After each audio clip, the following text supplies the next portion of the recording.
updates on what's next after Ranil Wickremesinghe has offered to resign and in fact said that let there be an all-party government. How is it going to help Sri Lanka? You know, Abhishek, while we were covering this story, while the protest was still breaking, while the storming of the presidential residence was still going on, we had spoken to a couple of experts in Sri Lanka, a couple of politicians, a diplomat, a former diplomat as well, who were of the opinion at that time that it was for the Ranil Wickremesinghe-led meeting to perhaps ask Gotabaya Rajapaksa if he would step down. Instead, what we have seen now is Ranil Wickremesinghe himself stepping down, and Gotabaya Rajapaksa, while he has fled the country, or he has fled at least his residence, he still continues to be the president. And his ouster was the demand of the protesters, because the slogan in the campaign has been #GoGotago. It's been against Gotabaya Rajapaksa. At that time, when we had asked whether or not having elections again in Sri Lanka is in any way part of the agenda, the answer was most definitely we would love to have elections. But at this point, given the economic situation of the country, Sri Lanka cannot afford to have elections.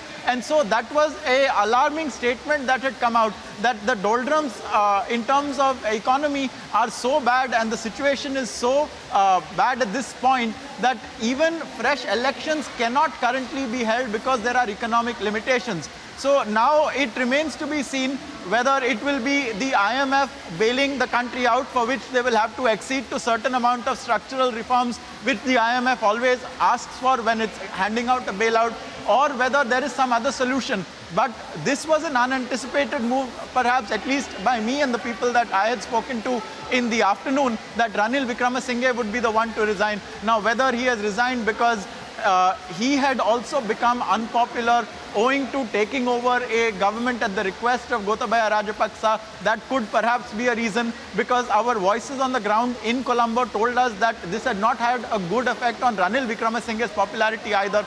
Does he not want to be associated with this economic crisis, which essentially was a creation of the Rajapaksas? It had little to do with him. They were political rivals. He jumped in because no one else was willing to take up the role, or rather the public would not accept someone who was again from the Rajapaksa clan.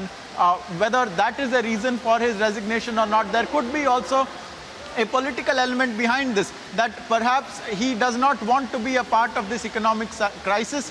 He may want to live to fight another day, live to fight politically another day, perhaps when the situation improves. But for the moment, apart from an IMF bailout, which will come with some amount of restructuring, there doesn't appear to be a solution for the economic crisis in Sri Lanka for certain. And until Gotabaya Rajapaksa leaves or resigns, it is unclear whether the protesters will be assuaged. So at this moment, there really needs to be perhaps a creative solution that can be applied here to fix both the political situation as well as the economic situation. The political situation, perhaps you can have some kind of consensus if Rajapaksa leaves, but the economic situation is likely going to be much harder to come out of.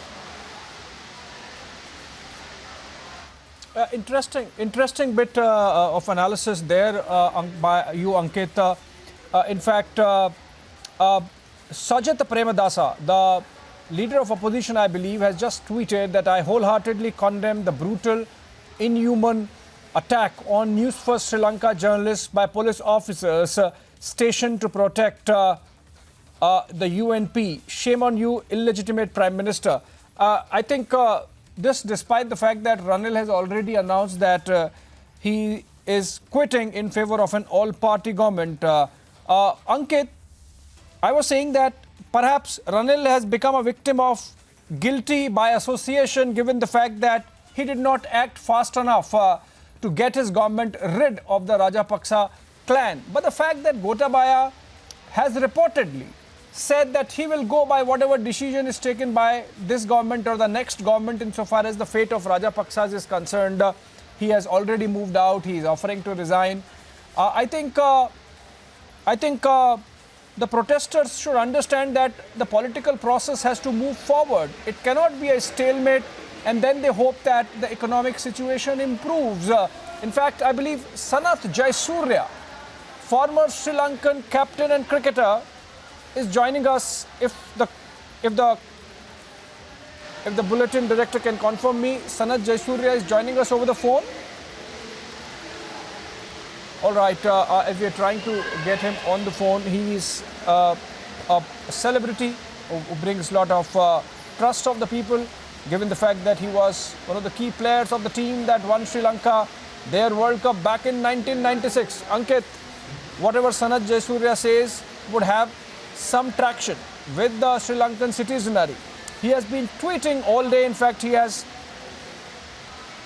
tweeted pictures of him at the protest site earlier in the day, I believe, where he says that I stand always with the people of Sri Lanka and will celebrate victory soon. Later, he has tweeted that the people are getting agitated. That's about an hour back, where he said that the people are getting agitated.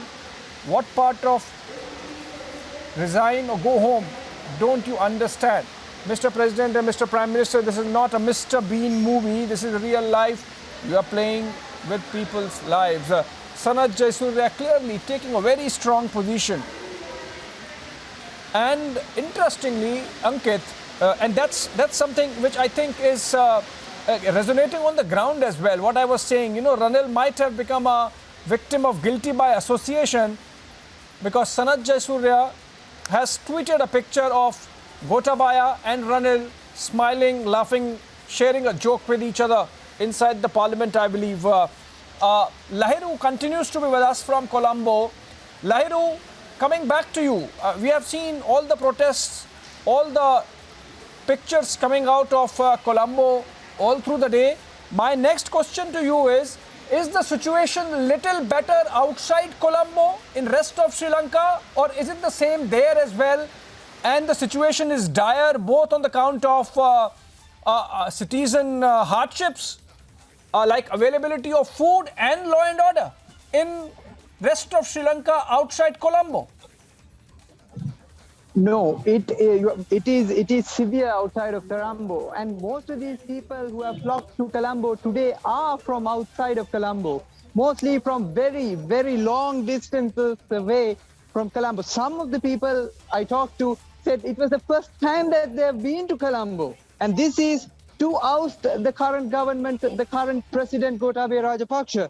And there's a severe food shortage taking place in Sri Lanka. People are now trying to at least take one meal per day, because that has also been very much difficult with the hyperinflation that has been taken place, because people's wages have not been increased, fixed to the inflation levels in Sri Lanka. And according to a report released by the World Food Programme, around 6 million Sri Lankans are now at risk of starvation.